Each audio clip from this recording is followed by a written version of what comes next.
गलामनि फिसा खबरदार नों आंखौ गलामनि फिसा होननानै बुंनो हाया आंनि आइ आफाया गलाम नङा आं नोंनि बिहामजो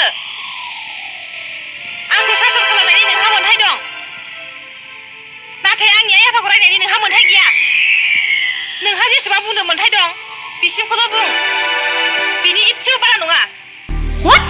Are you trying to teach me? No, never. I don't want to teach you because you are my mother-in-law.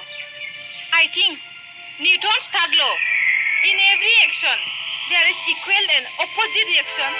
बिगियानाव निउटना बुंदों मोनफ्रोमबो एक्शननि समान अपोजिट रिएक्शन जायो जाय